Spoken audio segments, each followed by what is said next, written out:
Welcome in, everybody, to Fantasy Pros. I'm freaking verified on Twitter. Let's go. This was the Fantasy Football Podcast before it got hijacked by Yates. He thinks he's a real boy now just because he's got a blue check mark. But we'll see how the rest of the show goes, if Tags can still be here with him for the next 30 minutes or so as we try to preview the NFC North division. In case you couldn't tell, Yates is very excited, and on the show today, he got his little blue checkmark. That is good. Tags is very frustrated. He still does not have his after 10 years of being a real human being. Apparently, Twitter refuses to acknowledge him. How does it feel to not be acknowledged, Tags? I just want to kind of check in with you. Well, after Yates's rant, I was reminded of something. You know, like when you're a kid, like Joe, when you and I grew up, because, you know, we're back older in the day, than the toddler in the room. So when we grew up, Verified we toddler. actually, if you drove past a car of kids that were older than you or a set of adults, you would respect them. You wouldn't stare them in the eye. You wouldn't stare them down. You wouldn't do that. You just drive through, you know. Today's kids, I'm driving down the street and there's 13-year-old kids that stare me down. I'm like, yo, I would have catch a butt whooping if I had done that as a kid. Mm-hmm. Yates is one of those kids that's staring me down. Like, he's staring me down because of his damn blue check mark, and I've already lost it. This is gonna get salty. So, Is this true? Is this true, Yates? Do you feel strong today just because you got a little check marks to your name and you think you're somebody now? Is that it, huh, pal? Huh, pally? No, listen. You're playing the Italian really well there. Playing? No, listen. Playing? Yeah, listen. I'm having fun with this. This is great. To be verified is awesome. This is something that I've been looking forward to for a long time. I am going to give Tags just a little bit of hell here for the first 2 minutes of this podcast, and then I'm going to move on from it because I told him before we started recording that I would hope that he would do the same thing for me if he got verified before I did. So, no, it's a ton of fun. I'm super excited for it, and hopefully we get Tags here verified within the next 30 days. Let's hope. The 10 years and 30 days, in case you're counting out there. Yes, also, by the way, so we are going to talk football at some point today, too. We're going to preview that NFC North division. Obviously, a lot of moving parts there going on, especially with all the Aaron Rodgers stuff still kind of unsettled at this point. But make sure you stick around to the end of the show, too, because we're going to play a new game called Can You Verify? Oh, it's going to be a good time, so you're not going to want to miss this. This is one of those pods you want to listen to all the way through. Or, of course, you can watch on YouTube at Fantasy Pros. And if you haven't already, subscribe to Fantasy Pros over on YouTube. It's a fantastic channel. We got all the fantasy feuds on there, and every single podcast is on there, too. Fantastic content we've got going on there, including some cool videos prepping you for the season that Lauren Carpenter is doing as well. And I also want to remind everybody, go join our Discord channel at fantasypros.com/chat. It's free to join. But if you want to get in those fun AMAs with us and really interact with us, you got to up your subscription there as well. But we make it well worth your while, especially we're just, like 13 weeks away or something like that. I saw today till the NFL season. That is crazy talk. Can't believe that. And also, if you like free stuff, and I know you do, make sure you go to fantasypros.com/contest and you get that Stephon Diggs jersey we're trying to give away for free thanks to our friends at Pristine Auction. All you got to do is go to fantasypros.com/contest, leave a review of the show on Apple Podcasts or CastBox, take that screenshot, go ahead and drop it over there, fill out that form, and just like that, a Stephon Diggs jersey could be yours. For free, for nothing, just for listening to the show. So, nothing is free in Green Bay. And we got to start there because Aaron Rodgers wants respect, and that's more than anything. And I know we've gone back and forth quite a bit about this, and I still feel pretty confident when push comes to shove, when everything ends up and the dust has settled, that Aaron Rodgers will be back. But we have to start here because this changes everything if he isn't. In fact, I'm so confident, Tags, I don't know where you are at this point with the Aaron Rodgers thing, but I'm so confident that in week 1, I'd like to put a wager out to you. That week 1, if Aaron Rodgers is the quarterback, you've got to do a show with me, no hat on your head. What do you say about that? No, because we didn't discuss the terms of what I'd make you do. I'm saying that's the level I'm setting. You can bring it back to me. I'll that's think my about confidence. How about I'll think about that if I come up with something that I don't think you get embarrassed He'll by make you wear anything. a corn shirt. No, that was only for Yates because, well, Yates is Yates. But I'm not gonna make a bet right now because this is all out of my control. Like I'm not a gambler because I bet on things that I feel like I have a good grasp on. I have no idea what to expect with Aaron Rodgers. If I had to put odds on it right now, I'd probably say it's a 60% chance that he doesn't play for the Packers, just because you have the owner or GM coming out this weekend talking about he's a complicated fella. That's not something you say when you want a quarterback back with the team. I'm just saying that. They're propping up Jordan Love because they have to do that. They have to build the young kids' confidence. But in reality, this team knows, the head coach knows, you are not winning anything without Aaron Rodgers. They need him back in that building. They need to do everything they can to get him back there, and calling him a complicated fella isn't going to do that. So you have to bake it in. Like, if you do early drafts, if you're doing best ball and all these things, you have to factor in Aaron Rodgers not being a part of this team as part of that. One of these players that I would want to talk about is Robert Tunyan, because he's someone that in ADP right now, tight end 18. Okay, you might be like, wow, right? ECR is tight end 10. So I was looking at this earlier today, tight end 18, and I think the public might be right. Did you know that Robert Tunyan was the only tight end last year to finish top 20 with fewer than 60 targets at tight end? Okay, he had 59 of them. He caught a touchdown every 5.4 targets. Yeah. That's not happening regardless. Like, he finishes the That was the highest tight end. mark, too, Tags, I believe, if memory serves, of anyone last year in that position. Yeah, and that's what I'm saying. So he's someone that he's going to regress. We already know that. But once you take away Rodgers, even if you give him the 59 targets with Rodgers in the lineup, I'd be willing to bet he's not going to finish as a top 10 tight end. So he's someone that in best ball definitely devalue a lot more. Amari Rodgers is going to steal some of those targets over the middle of the field too. So, I mean, you have to. It's so tough to talk about the Packers right now because it's a tale of two different teams with and without Aaron Rodgers. Yates, you're a complicated fella. What do you think about Aaron Rodgers and whether or not he is going to, in fact, be there on opening day, or what the impact might be if he is not to this offense? Oh, my word. So two separate questions. So I think with Aaron Rodgers, I am more so on Tags' side here, saying that I think it is a very strong possibility that we do not see Aaron Rodgers play in a Green Bay Packers uniform ever again. So then if that is the case, then you're turning to Jordan Love, who I was not a big fan of coming out of, what did he come out? Utah State, in first round last year, traded up, that was that whole situation. Jordan Love is not Aaron Rodgers, okay? And so while you do have Aaron Jones to be able to take some of that pressure off, you do have Devante Adams, this offense is going to take a drastic step backwards if you do not have arguably the greatest pure quarterback to ever play the game under center. So I think you're going to have to downgrade every single receiver, every single running back that's on that depth chart if Jordan Love is the starter. Now, Devante Adams has been clear that he's not missing any money. He's going to be there, ready to go, ready to rock and roll. Let's talk about him, Yates, for a moment, and Aaron Jones, because these are the two big fantasy pieces, obviously. There's the guys who are 2 first-round talents with Aaron Rodgers there. Give me the scenario with him not there, because we already know with him there what that is. Give me the alternate view. With Aaron Jones, sorry? With Aaron Jones and Devante Adams, if Rodgers isn't there, what does that do to them in your mind in terms of where you would drop them in your rankings, where you feel comfortable adding them to your team?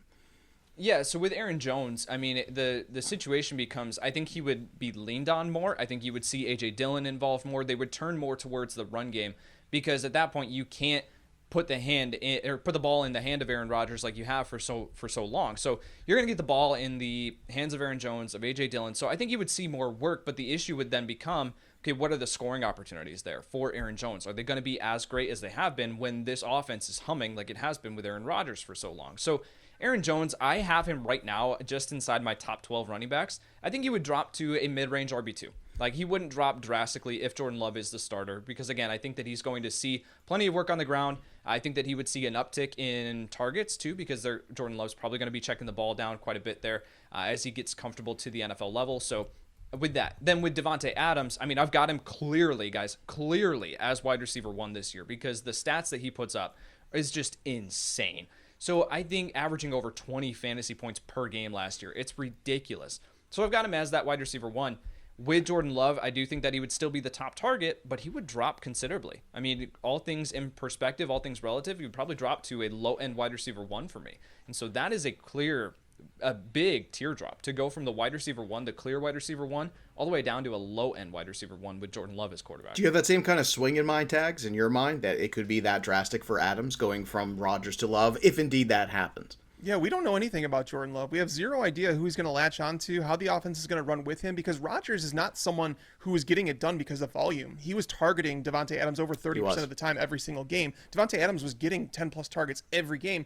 that's just rare in today's NFL, and it just goes to show that like Aaron Rodgers, the trust level that those two had, Rodgers was always going to go there. Rodgers didn't have a whole bunch of pass attempts, so Jordan Love, regardless of if he takes over, if he doesn't, he's not going to be throwing the ball. I can't imagine this team would throw the ball as much with Jordan Love as they did with Aaron Rodgers, which already wasn't enough to begin with. So I would definitely move Devante Adams down. Now the question becomes, who do you drop him below? You know, do you get to the point where you're like, hey, am I dropping him below Justin Jefferson, A.J. Brown now with Julio Jones in town, DK Metcalf? I think that's the conversation that you start having with Devante Adams. And yes, I probably would move him down there because, again, all those wide receivers that we talk about at the top of the rankings, the guys like Stephon Diggs, the guys like Tyreek Hill, Justin Jefferson, Calvin Ridley, A.J. Brown, they're all tied to very, very, very good quarterbacks. We need consistency if we're going to draft a wide receiver that early. So, yeah, I guess I'd probably say I was with Yates and that Devante Adams would move down into kind of like that low-end wide receiver 1 territory. Would you rather have Devante Adams or Allen Robinson in that scenario?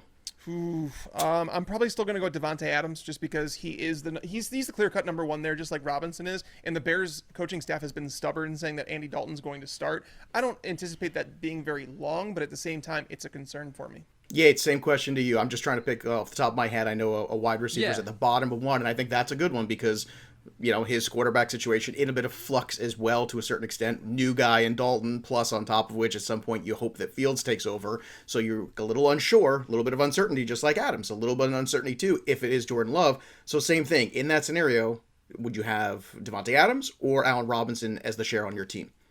Well, just like I said, I'd be dropping Devante Adams, and again, this is all off the top of my head, probably down to a low-end wide receiver 1. In my projections, I've built in Andy Dalton as the starter for 5 games, I think, and then I've got Justin Fields taking over, and I've got Allen Robinson sitting at wide receiver 9. So in that case, I would probably slide Devante Adams just behind Allen Robinson there. So I would probably take Robinson. Oh, my goodness. For all those keeper league and dynasty owners, I hope for those of you who have the shares of Adams that indeed Aaron Rodgers does decide to come back. Let's take a moment to recognize one of the sponsors of today's show, and it's Manscaped. And Father's Day is right around the corner. Lawnmower 4.0 is out there, and the Refined Cologne by Manscaped as well. It's brand new, and it can all be yours with the code YATES. That's right. So you go to manscaped.com, use that code YATES. You get 20% off and free shipping. And by the way, Yates is also dropping his new fragrance as well. Verified. It smells a little off-putting, I'm not going to lie. It sort of comes out of nowhere, you're not expecting it, and it's very strong, but then eventually it just kind of fizzles out. But if you want Yates' cologne, you have to wait.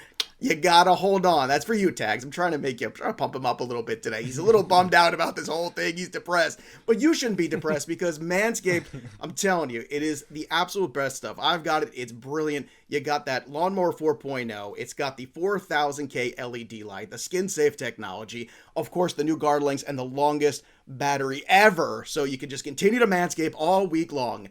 And of course, whether it's a gift for you or for dad, the men in your life, you have to choose Manscaped. So go once again, get 20% off and the free shipping with that code Yates.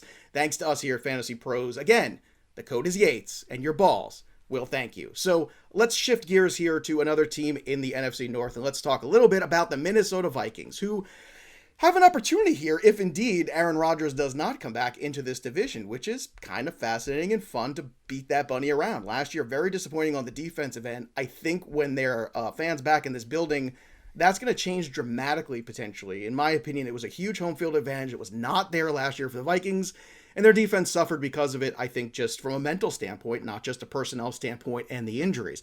But Yates, I want to start with you with this one. Kirk Cousins, when you look at the stats of Cousins, slow starts. That's what kind of shows up the last few years. September of 2019, 3 touchdowns, 2 picks, 183 yards per game.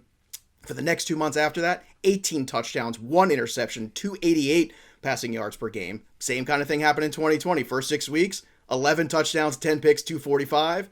After that, the last 10 games he played, then after that, 24 touchdowns, 3 picks, 279. So, if Kirk Cousins could ever play well in September, could this Minnesota Vikings offense really kind of be more special than we realize? Yeah, but there's always going to be a cap on it with Kirk Cousins as the quarterback and the offensive structure, right? The way that they run the ball. They're committed to running the ball with Dalvin Cook, and it works for them, right? It's Dalvin freaking Cook. So I don't think that we're ever going to see Kirk Cousins ascend into this top 15 category, but I mean, what he's been able to do with Adam Thielen, Justin Jefferson, and then you've got Irv Smith now at tight end, I think that all this kind of aligns to be able to say that this offense is going to be humming again. And the defense, they made some investments in it this year. It's a very, very young group, right? They had to kind of rebuild this last season, and I think that played a huge role in them taking a step backwards, which leads to more pass attempts. So I think you're going to see that a little bit more this year.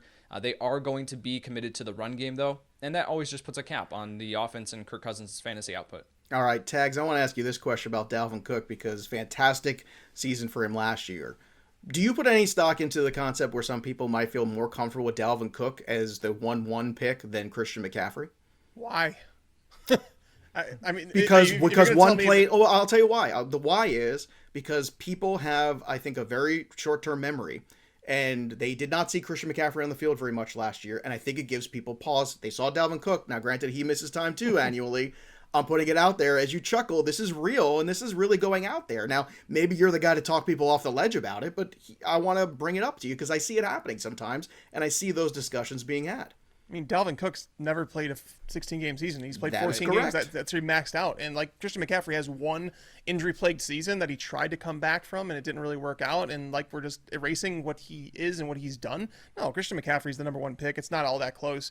My question really comes down to on this team where Justin Jefferson and Adam Thielen fit in. Is Jefferson going to get overdrafted? And it's not because he lacks talent or anything like that. It's not because I don't believe in Kirk Cousins, but it's because this defense getting back on track. You know, they were starting a lot of rookie cornerbacks last year. There was injuries in and out of the lineup between Jeff Gladney, Cameron Dantzler, Mike Hughes he was a bust. But they get Patrick Peterson in there. They get Danielle Hunter now back. They draft Patrick Jones in the third round. They start adding. And Mike Zimmer is a defensive-minded coach. He does want to run the ball. Yes, they absolutely do.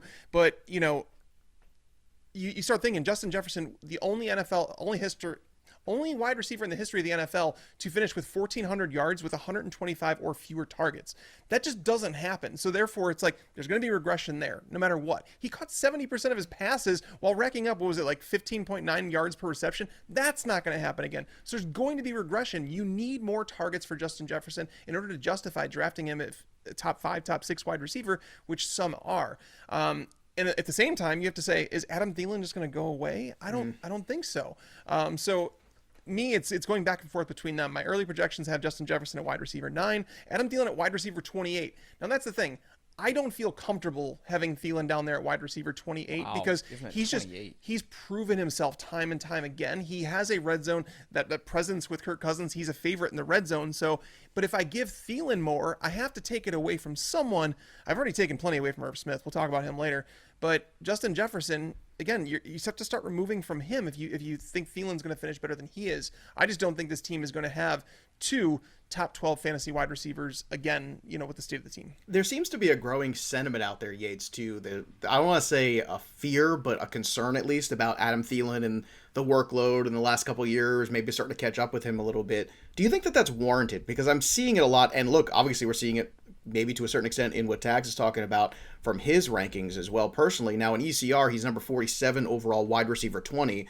So Tags, if I believe you said 28 is where you had him, so 8 slots. That was the projections. I'm not comfortable ranking him there just because, again, yeah. But Yates, I mean, are you concerned that, if Thielen is not on the field, how that stresses potentially the upside of Jefferson and whether or not Thielen at this point in his career is a good investment? Well, sure. I mean, it's all perception, right? Because with Thielen in 2018, he plays 16 games, 153 targets, 113 receptions, 1,373 yards, and 9 touchdowns. And then in 2019, he was injured, right? And I think that's kind of what played a role.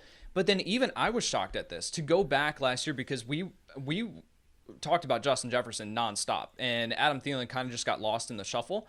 And so I went back and did projections, and I was shocked to see that Adam Thielen had 14 receiving touchdowns last year. Like, I was just like, I don't remember that at all. Like, if you had asked me how many receiving touchdowns Thielen had last year off the top of my head, it probably would have been like 7, maybe 8. And no, he had 14. So I think, yeah, Tags is absolutely right with his involvement in the red zone. That is something that you can hang your hat on. And he still had 108 targets, 74 receptions. His yards per reception was 12.5, so only 925 receiving yards. So it dropped down a little bit there. But I think that you're starting to see the age catch up with him a little bit as far as the total yardage, the yards per reception. But the touchdown involvement, I think that you can hang your hat on. All right, let's talk about Irv Smith, because over the weekend there was some buzz where the head coach Zimmer said something to the effect of, well, I don't think his role's really going to increase. Now, look, sometimes with these coach speak things, you got to take them with a huge grain of salt. I mean, why would they say, yeah, it's going to be increase, he's going to be a huge weapon for us? No, you don't want that to be the case necessarily. You talked about Tyler Conklin and all that, maybe him getting some opportunities as well. But Tags, when you're looking at this with Irv Smith, I know a lot of people kind of have him circled, especially in those tight end premium leagues, as being a possible good return on investment. Can he be that, regardless of some of the things we've just heard recently? Maybe if that is a little bit of a, I don't know, dog and pony show kind of thing where you're really just kind of disguising what you really want to do potentially, or do you want to kind of suppress him a little bit in rankings because you're a little concerned? No, I'm ticked off that Mike Zimmer said anything because Irv Smith was going to be a bust regardless. Irv Smith was being talked about in the fantasy community an awful lot about, Kyle Rudolph's gone. I don't really care. Kyle Rudolph and him combined for 80 targets last year. That was in a year that the Vikings passed more than they typically would. So Justin Jefferson's role is going to grow. Adam Thielen, they drafted a receiver. Tyler Conklin is going to get some targets in this offense. Does it mean that even if Irv Smith walks into all the targets that Kyle Rudolph left behind and he gets 80 targets, that's no guarantee at top 12 production. There's really not. So Irv Smith to me was overvalued to begin with. I had him at tight end 15. And then Zimmer came out and said this, and I know it's going to suppress his ADP. People are going to drop him in ECR, but in reality, it was a bad process all along. Irv Smith, he was going as tight end 10, if I'm not mistaken, and tight end in ECR just last week, I think it was, I looked. So Irv Smith he's not someone I'm not, he's a streamer. That's what he is. Yates, are you on that same page about streamer in terms of Irv Smith, or you like a little bit more?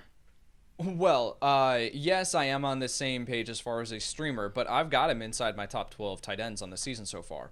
And I think that I will have to go back with this information and kind of split up that target share there with Tyler Conklin. I've got him pretty low as far as a target share, and that, allocated to Irv Smith. So I'll balance that out a little bit. So I think with Irv Smith, even though I've got him at tight end 11, that doesn't necessarily speak to the fact that I'm super excited about him, right? It's just all these guys with the tight end landscape in my rankings are all within, if I give him one touchdown, it's going to send someone else all the way up to 11 and Irv Smith down. I've got him in the same range of Mike Gesicki, Logan Thomas, right, Adam Troutman, Blake Jarwin, like these guys that I'm not really super excited about to have as stalwarts on my fantasy roster, but I can plug them in if I need to. I feel like those are the guys that if you miss out on tight end, you draft two of them. I did this a lot last year. I had Jarwin and Jonnu Smith on a lot of teams. I had combinations Logan Thomas and Jonnu Smith. And what I would do is just play matchups.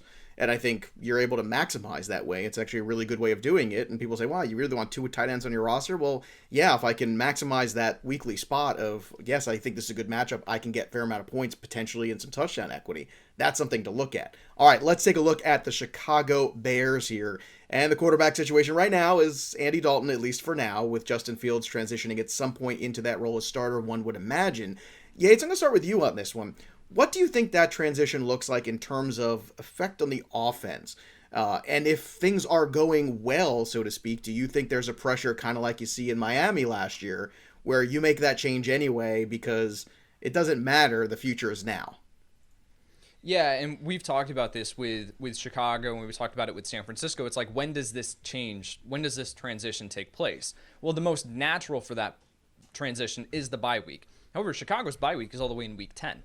So I think you could see Andy Dalton entrenched as a starter up until then, but I think that it's going to be because Matt Nagy, Ryan Pace, they're going to be a little bit stubborn here. This has been out in the open, that they want the Alex Smith, Patrick Mahomes model, right? They want Justin Fields to sit this entire year and then be able to take on the QB1 spot next year. So whether or not that happens, I really don't think so. So as far as the effect on the offense, I've got 36 pass attempts per game, 25 rush attempts per game with Dalton. And then I've got 34 pass attempts per game, 27 rush attempts per game with Fields. With David Montgomery, I think that he's going to see a little bit more work here with Dalton as far as being, leaned on as that runner. But then once you see Fields take over, I think that you're going to see the overall rush attempts for Montgomery take a tick down because Fields brings incredible mobility himself. So they're going to design QB runs for him. They're going to get him out on the move. And that's just going to take away some overall work here from Montgomery. So people have talked about Montgomery as a top 12 running back this year. I cannot get on board with that, especially with Fields and then Tariq Cohen coming back into the lineup. I just don't see it happening. Well, in terms of ECR, he's at 20 right now, David Montgomery, running back 20. Do you think, I'm going to put the tinfoil hat on for a second, if I may, Tags. Starting Andy Dalton for a year sounds like Matt Nagy trying to get one more extra year out of his job to me. It's like, well, but I still got this young quarterback, and I'm just not buying it. I think there's going to be too much pressure eventually to make that. But what is the impact of, say, David Montgomery if that transition does or does not happen? I feel like we've gotten so far low, and we've talked about the negatives of David Montgomery to the point where he almost is becoming a value. I feel like we don't talk enough about maybe the positives and maybe some of the virtues he has. I feel like it's kind of going in the opposite direction. Do you feel that to a certain extent? Well, Yates and I were all over David Montgomery last year as a tremendous value. Like, both of us Right. loved him, and we felt like he was being drafted at his floor, and it's like anything that you get from him is a bonus because he's going to finish as an RB25 or Right. better. It's going to happen. But now it's gotten to the point where the expectations are all over the board. You hear some people saying that he's going to finish top 12 running back. Some people saying, he's a mid-level RB2. Some people saying that he's a flex option. I'm leaning more towards like the low-end RB2 flex option because, again, I want to draft a player with some equity involved. I don't think there's much equity here with Tariq Cohen back healthy. Once Cohen left the lineup, that's when David Montgomery's fantasy stock really went up. The schedule obviously played a part in that as well. If you look at his end-of-the-season schedule, similar to someone like Jonathan Taylor, both of them took tremendous advantage of that situation. You look at the fact that Matt Nagy stopped calling plays during that time, and that's when David Montgomery had the most success. But guess what? Matt Nagy's ego is too big. I'm going to call plays again in 2021.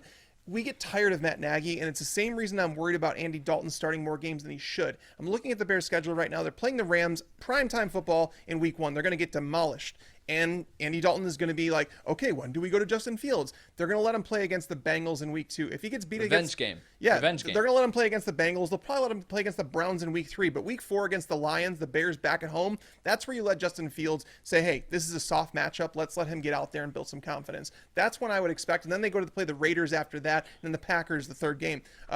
It would be his third game, which was plenty of time for him to acclimate to everything around him. Because, again, taking over as a Chicago Bears quarterback, there's a tremendous amount of pressure that comes with it. And that's why I don't believe they're going to start him in week 1, even though they should. Because, again, Matt Nagy is in the hot seat. Ryan Pace is on the hot seat. These guys have been told by ownership, we need to see something. We need to see, like, strides. And basically, if they're not a playoff team and if they don't win a playoff game, I don't know where those strides come from. So they can't afford to sit on Andy Dalton too long.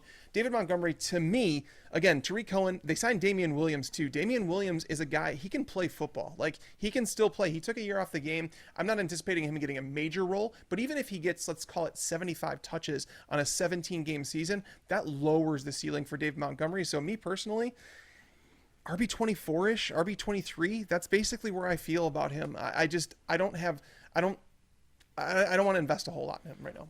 All right, Allen Robinson, I think we've all agreed upon at this point. It's, you really can't do anything to injure him in terms of his value. I think we all feel pretty confident about him. But the rest of the guys here, Darnell Mooney, Anthony Miller at this point seems like a non-factor. But Mooney had some really good moments, I thought, last year. He showed a lot of fight for the football, which I like a lot. I think that's a good quality in a young receiver. And then Cole Komet, whose snap count went way up in the second half of the year. You saw some moments. Again, second year in the league, third year in the league. These guys get a little bit more experience. Yates, do you have any hope for Darnell Mooney, Cole Komet, guys like this kind to maybe take their game to the next level this year and maybe become fantasy assets to us in deeper leagues? Those are the only two that I'm looking here with the Bears offense. It is Darnell Mooney, who I absolutely love this year as a last round flyer, because I think that his ADP is still going to be really low for some reason. I don't know why, but he's a starter in this offense. He showed a ton in his first season as a 5th round pick out of Tulane. This guy can only continue to grow. So Darnell Mooney, big fan of this year. And then Cole Komet, yeah, you definitely saw his involvement increase in this offense as we went along throughout the season. Jimmy Graham still somehow on this roster. Don't understand that one. So I think that kind of puts a cap on Cole Komet because you are still going to target Jimmy Graham, especially in the red zone. But Cole Komet's involvement there in between the 20s, I think definitely can provide some solid streaming options there week in and week out. Now, we still got the Lions to review and, of course, our sleepers, busts, and breakouts from the NFC North. But I want to take a quick time out to recognize a sponsor, and it's Father's Day. I'm telling you, just days away. You're looking for a present. You don't know what to do. You go to Omaha Steaks. That's what you do, okay? Because omahasteaks.com, you type in Fantasy Pros to the search bar, and you order Dad the Get Out and Grill assortment. Right now, the package is 59% off. I have mine in my freezer right now. That is what I'm doing on Father's Day. I am breaking out the grill. We're going to grill up all the incredible meats you can offer. This package, though, it has 20 entrees, including juicy burgers, plump chicken breasts, sides, desserts, and 4 10-ounce butcher cut New York strips. These strips are aged for 30 days, and that's why, let me tell you, they're delicious. Age equals tenderness. That's why I am so tender and lovely and wonderful here on the show. Plus, you get 4 New York strip burgers with that order. It's selling so fast, so don't miss out on this. I'm telling you right now, go to omahasteaks.com, keyword Fantasy Pros. Get Dad the Get Out and Grill assortment, plus 4 New York strip burgers for free. 59% off. Doesn't get better than that. Send Dad the gift of beautiful Omaha steaks. Make him happy. He deserves it. My goodness, Dad's dealt with a lot of your nonsense. Just think about all the nonsense you put up with over the years as a father and what fathers have done for you. Get him some Omaha steaks, please. On us, Fantasy Pros. Go get it now, 59% off. So, let's talk about the Lions. We had to do this eventually. I saved the best for last. Jared Goff, new quarterback in town. You got new running back in town, Jamal Williams also. Deandre Swift, who had some moments last year, but the concussions, I gotta say, really worry me. And then a wide receiving core we are, trying to figure out. Tags, I want to start with you here. Your overall outlook on this from a fantasy perspective. Is DeAndre Swift somebody you want? Is this whole team someone you're avoiding? Do you see opportunities here with Hawkinson just from the sheer volume? What's the outlook when it comes to the Lions, in your opinion? I mean, I try not to associate with bad football teams, and I just feel like this is going to be a very bad football team. I don't know if there's going to be a whole lot of consistency. And again, Hawkinson, the volume's going to be there, and I feel like he could be a top 5 tight end. But at the same time, it's where is he going to be drafted? And is there going to be consistency in order to justify drafting him there above players some wide receivers that are probably right around the wide receiver 20 to 25 range? I can't see myself taking him there over those guys. That's why I keep saying I'm getting one of those top 3 tight ends, or I'm going to wait and I'm going to play the streaming game, because again, I don't want to reach in the middle rounds for someone like TJ Hawkinson, who's associated with Jared Goff, who's just been too inconsistent. I don't really have a whole lot of faith in this team. Like DeAndre Swift was someone that it was like, okay, he flashed last year, but every move that the Lions have made this offseason suggests that they're going to use a timeshare. They bring in Jamal Williams on a decent sized contract. Yep. In free agency now, when you sign a running back, it's a pretty big deal because you can get running backs in the draft. They did get Jamar Jefferson later in the draft, and then they go out and then now they're bringing in Todd Gurley to talk to him, which tells me again this is a room where they want it to be a timeshare. DeAndre Swift is still probably going to be a top 18 running back, but at the same time, it's not sexy. He's not going to win you a fantasy league. That's basically what it comes down to, because again, you need an offense to score points in order to justify for a guy to have the upside of like a top 6 running back, and he's not there. And he's being drafted around that RB 13 range, I think, right now. So again, there's just not a whole lot of built-in equity when it comes to drafting someone like that. The wide receiver position is it's a flat-out mess.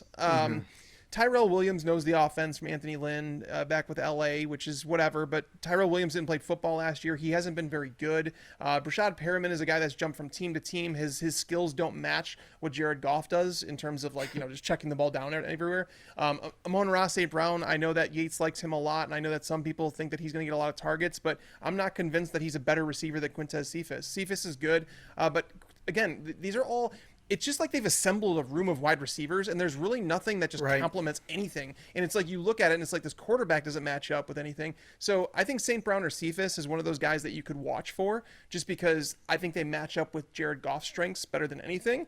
And it's just a way to pivot off of TJ Hawkinson, who has dealt with some injuries over the course of his early career. So, but in general, I really just don't want to have a whole lot of Lions that I'm associated with. Yates, what's your take on this team too? Do you think it's just something to avoid in fantasy because you don't like the unknowns, not to mention, maybe the investment you do have to make in a DeAndre Swift because of what this offense could potentially look like?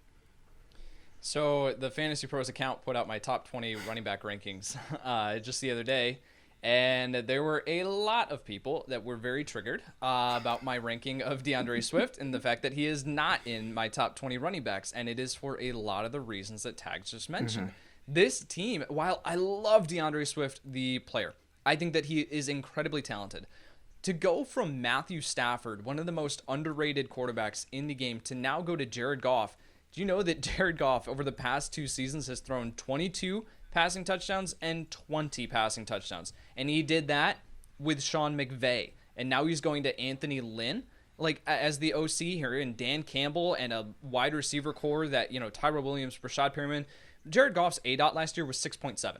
Like, this is a complete mismatch of Tyrell Williams and Rashad Perryman, which is why I like Amon-Ra St. Brown, is because I think that he's going to get funneled targets just based on the area of the field that I think he's going to occupy out of the slot. So, but I mean, Deandre Swift, yes, I think he's going to get a fair amount of work. I think that he'll see a ton of work as a receiver, but you also brought in Jamal Williams, who is a competent and capable receiver in his own right. So I think Anthony Lynn is going to try to deploy both of these guys in a near 50-50 split. And if that is the case, if we had told you last year that, we take Deandre Swift and we put him on either the Jets or the Jacksonville Jaguars, and we put him on this offense that's not going to score very many points, and we're putting him in a near 50-50 split, are you still willing to draft DeAndre Swift as RB13 off the board?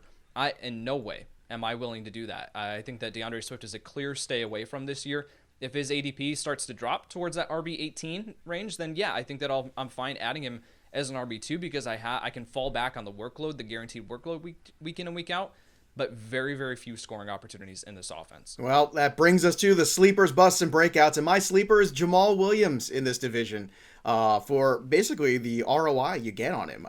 You also talk about potentially those concussions being something that sometimes players deal with, and they deal with quite a bit. And at the running back position, it can take a lot of contact. If indeed DeAndre Swift misses any time, Jamal Williams becomes a very viable fantasy running back, in my opinion, as maybe even a good solid RB2 in this offense if he is all by himself at any given time. So I think Williams right now is a really interesting add on your bench right now in the early going. Let's go through real quick on the rest of these sleepers. Tags, give me your sleeper in this NFC North division. I'm going Quintez Cephas. Cephas was someone I was high on last year. I still feel like he's a talented wide receiver who's in a room full of just the guys, and he can stand out with Jared Goff in terms of the skill set that he provides, mixing and matching with Jared Goff's skill set. All right, Yates, give me your sleeper for the NFC North. Yeah, we just talked. Let's go Lions here, because I think that we are going to see so many people, so many fantasy managers just want to stay away from this, that it actually does create some value. I mean, Amon-Ra St. Brown right now is being drafted, and I know it's June, but he's being drafted right now as the wide receiver 75. So, you can get him with your absolute last pick, and you can plug him in there as a flex in full PPR formats week in and week out, I think. Again, scoring opportunities probably not going to be there a ton, but he's going to see 6 to 8 targets per game. I can feel very confident about that, and that's an incredible value with your last pick in your draft. Sticking with the Lions, my bust is Lions wide receivers. Don't want anything to do with it. Don't want any of them. You can have them all, even if they're cheap, like Amon-Ra St. Brown. Yates, who is your bust when it comes to this division? Yeah, this hurts me so much, but it is DeAndre Swift. I mean, when we look at his price tag right now, and I don't think that that's going to come down at all. And I think that he's going to stay around that range. And if that's the case, then he's not going to return that value. There are some other running backs that are being drafted around him. I mean, give me Najee Harris over DeAndre Swift all day. And I think that we're going to see DeAndre Swift be drafted above Najee Harris. Tags, your bust for the NFC North is who? It's Irv Smith. I mean, I'm going to stick with that. We've already talked about the reasons. All right, let's move on to the breakouts. I got Cole Comet. I know Jimmy Graham's still there, but he's 147 years old, and eventually everything has to stop at some point. And I think having him there in camp is good for them. And I think having his presence around is good. It helps the young kid figure things out. But it's a young man's game, just like this right here. It's a young man's game. That's why Yates is verified. Let's see. Tags, let's go with you for your breakout in this division. It's Darnell Mooney. Mooney is someone that, like, if you were to watch the Bears games last year and see Mooney on the field and how he broke away from coverage and how he made some really, really good corners, including Jalen Ramsey, look really silly at times, and then just watch his quarterbacks overthrow him, underthrow him, do whatever. He did have over 90 targets, which is massive. So if you take Justin Fields, who I compared his accuracy to Russell Wilson-like type accuracy. He's not Russell Wilson, but in terms of accuracy, he was the most accurate quarterback in this draft. You combine that with the speed and Mooney's ability to get open down the field, it can be magic. And this role has, with Matt Nagy, Taylor Gabriel, you go back to the Bears with him, he was getting 90-plus targets with this team. So if you put Mooney with a hyperactive quarterback like Justin Fields early in the season, and you give him 90, even 100 targets, all of a sudden you're looking at a guy that you can plug in as a wide receiver 3 more often than not. And Yates, spoiler alert, you got the same guy as your breakout. Ditto. Ditto is all that needs to be done. All right, you put all the work in, so now it's time for some fun. Let's play a little game. It's game time here on Fantasy Pros and the Fantasy Football Podcast. Let's play a little game about verified. That's right. It's the theme of today's show, and we're going to play a little Can You Verify right now. So we're going to go back and forth. It's going to be fun. Don't worry. It's not personal. It's just business. So Tags, I want you to answer these questions. And it's true or false, or you could just kind of pick one. I want to know what you think Yates was more excited about. And the answers that we're going to run from are this. Was Yates more excited about graduating from high school or getting verified on Twitter? And Yates, you can again give the true response after Tags makes his guess. Getting verified, 100%. Yates, is that true? Yeah, getting verified. Okay. Was Yates more excited about his first kiss, or was he more excited about getting verified on Twitter? Ooh, I'll go with the first kiss on that one. Yates? Be honest. Probably the first kiss. Oh, probably. I hope it wasn't the wife. All right, next here. Was Yates more excited about finishing his deck project or getting verified on Twitter? Tags. Getting verified. Yates? I will say getting verified on Twitter because I have not finished the deck project. So That's still a I don't TBA. know that feeling yet. That's still a TBA. All right, let's flip the script here real quick. On Tags, you ready for this one? Okay. Oh, here we go. Okay, which will happen first, Yates? Will Tags get verified or Twitter, or Tom Brady retiring from football? Tags is dying. Tags verified on Twitter because I think Tom Brady's going to play for the next 5 years. All right, on that note, do the Bears win a Super Bowl before Tags gets verified on Twitter? Tags verified on Twitter. Okay, that's an easy one. All right, last one here. Will Tags finish his novel before getting verified on Twitter? You know that novel he's been working on? You know, the one with For the last clever protagonist as and antagonist? as long as he's been on Twitter. You know that novel he's for been the working last on? 10 years. Last 4 years. You know, clever things happening? You know that novel? Why are you talking? Well, that's about because what that? Stewie does about the novel on Family Guy. I will say he'll get verified. Verify before he first. finishes Are that all novel. of all those things true? Tags, you kind of turn your key on that. I really the Brady one. I think that's the one that we can really look at as saying, all right, like that's got an interesting implication there. I don't know. I hope so. Let's all get the campaign. I don't care about V. Look.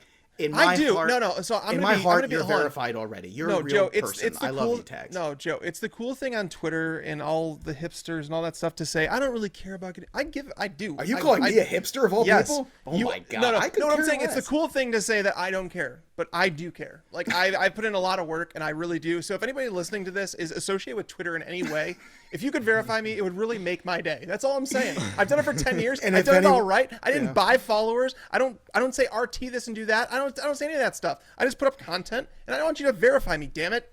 I want And if Tom anyone Brady and that to keep same playing. person, if you're listening, please I want verify those, I want me Ethan, before. Ethan, if you're listening to this, I want you to make a graphic of Tags' face with the big font that says, "I want you to verify me." Damn it. Verify me, damn it! I'm sure that'll go over well. And if that same person's listening, I just want to put it out there. Please verify me first. Just for the comic value of doing the show. That's all I ask. That's all I ask. All right. I want to remind everybody to don't forget, go to fantasypros.com/contest to get that Stephon Diggs jersey. And Stephon Diggs, that's why he does a little dance for you. All right. And don't forget about the incredible offer at Omaha Steaks. Again, go to omahasteaks.com/fantasypros and you can get the Get Out and Grill assortment for Dad. He's going to love it. Don't forget about the Cologne and the Lawnmower 4.0 at Manscaped. Use that code Yates to get all of your Manscaped equipment because, well, the code is Yates. There's no other reason for that. 20% off free shipping can be yours. And, of course, make sure you subscribe to Fantasy Pros on the YouTube channel so you can watch and see our faces and see the pain and anguish and joy and everything that happens here on the show. Because it's one thing just to listen. It's another thing to listen and watch. And we encourage you all to go out there and subscribe to our YouTube channel, Fantasy Pros. I think that's it for today, boys, but the story of the game goes on. For Tags and Verified Yates, I'm Unverified Joe Pisapia. We'll see you next time, kids. Thanks for tuning in to the Fantasy Pros YouTube channel. Don't forget to check out our featured videos. And while you're at it, make sure to follow us on Instagram, Facebook, and Twitter at Fantasy Pros, so you can get the latest news and updates to give you the edge you need in your fantasy league.